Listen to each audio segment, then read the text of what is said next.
For us, it is an honor to have you around here. Our wish is that the secrets of the sages of ancient India, taught by the renowned yogi Sadhguru, be a powerful tool of self-transformation in your inner journey. Get to know our yoga course by clicking on the link that is in the description of this video and learn more.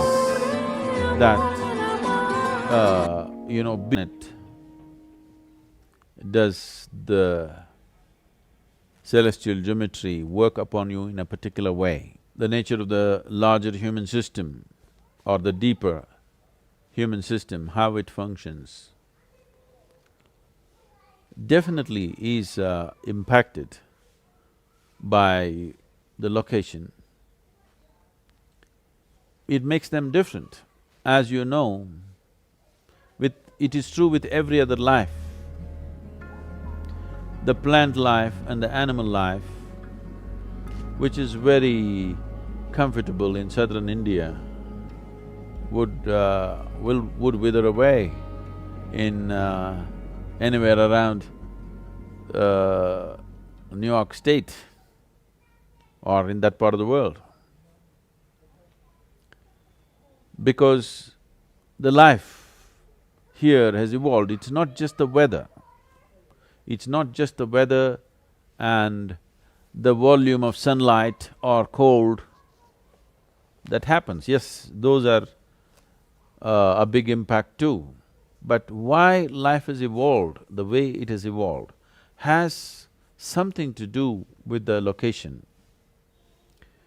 It is a fact, anthropologically recognized fact, that a certain race of people, when they migrated from one geographic location to an entirely different geographic location, many racial features in their physiology will slowly change, and over a period of time, there is a distinct change to a point where you could not recognize how they were at a certain time.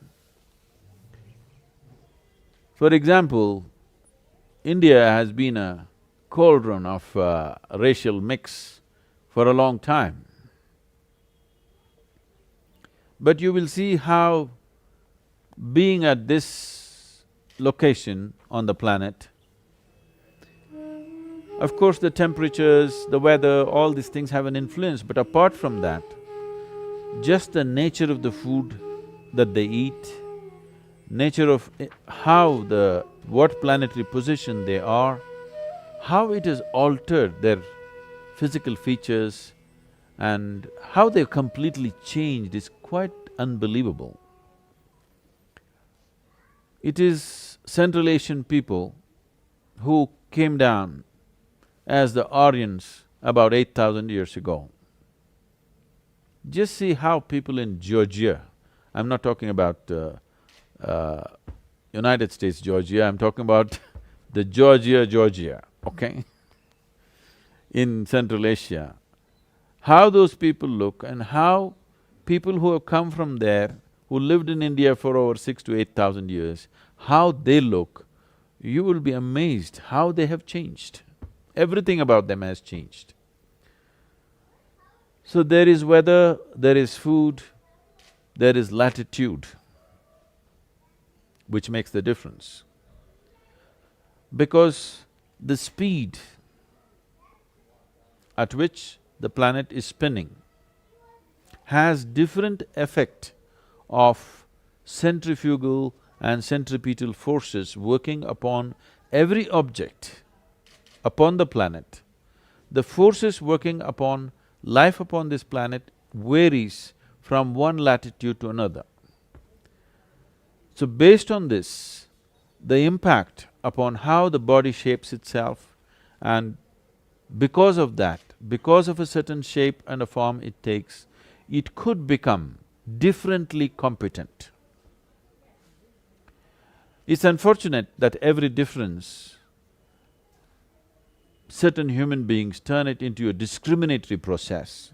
Otherwise, if you study the differences that the planet has produced, different types of life forms that it has produced, even different types of human beings that the planet has produced. It's amazing and incredible, and there is a whole lot of things to know about this. And India's latitude and longitude largely makes them inward focused than outward. This does not mean others cannot do this, everybody can do this. There is also a cultural evolution that happens over a period of time. There are many factors. But definitely, being in different parts of the world, the body becomes competent. It's not like if you move from one place to another, now in next 2 years' time everything about you will change, need not, unless you're willing to change. You could resist that, but changes will happen in spite of your resistance even in your own lifetime, just because geographically you're located in a completely different space. It's very difficult to gauge this because the amount of cultural influence and other social influences are so big and so intertwined that you cannot really separate this. But suppose we had looked at a world before the migration started, before we started traveling as we are traveling today, you can clearly see the distinction as to how planet generated a certain type of life in a certain part of the world. This is true with every other life and definitely with the human being too. You also, I think, interjected with a question about the food. I must tell you this, in yoga, the prescription for eating the food is how much distance a man can walk in a day. In a single day, how much distance you can walk.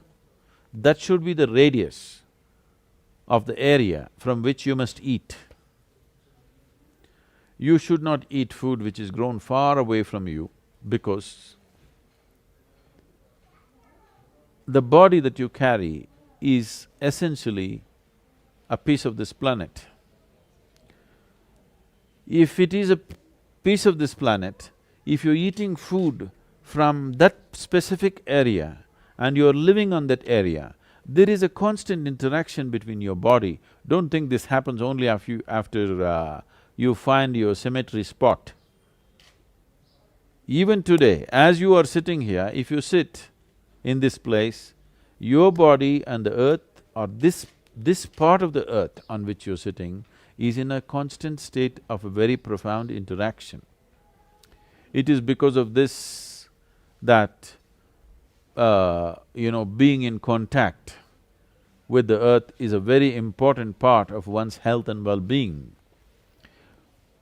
In the yoga center, we are always giving people to work in the garden if they are not healthy, so that they are in touch with the earth. This being in touch with the earth today in modern spas has reduced itself to a mud bath. Well, you must be in touch somehow. It doesn't matter how you do it, either with a mud bath or by working in the land, whichever way, or sleeping on the floor, or whatever you do, essentially you're trying to be in contact. And food is a transaction. What was in the earth, you're taking it into the body. It will function best if it comes from that piece or that area of earth on which you're living. So generally the prescription is like this, how much you can walk in a day, that should be the radius of land from which you eat. That is, if you are growing food on your own farm and eating, you will see within a month's time. Suppose you live on a patch of land, grow your own food and eat, within a month's time you will see a very distinct change in the healthfulness of your body. I would say, if this one thing is done, I think we can bring down the incidence of cancer on this planet by 50 to 60%. I would stand by this. I know the medical community would make fun of this, but I 100% stand by this. At least 50% of the incidence of cancer could be brought down if we are in touch with the earth that we are living upon, and the food comes from the area in which you live, not from somewhere else. Right now, if I go for breakfast in this hotel, probably the fruit comes from New Zealand. They told me the fish comes from Vietnam, and I don't know what else come from where. So, just because we are able to transport things around and there are supermarkets which can sell the world to you, we are doing this more for pleasure, not for well-being.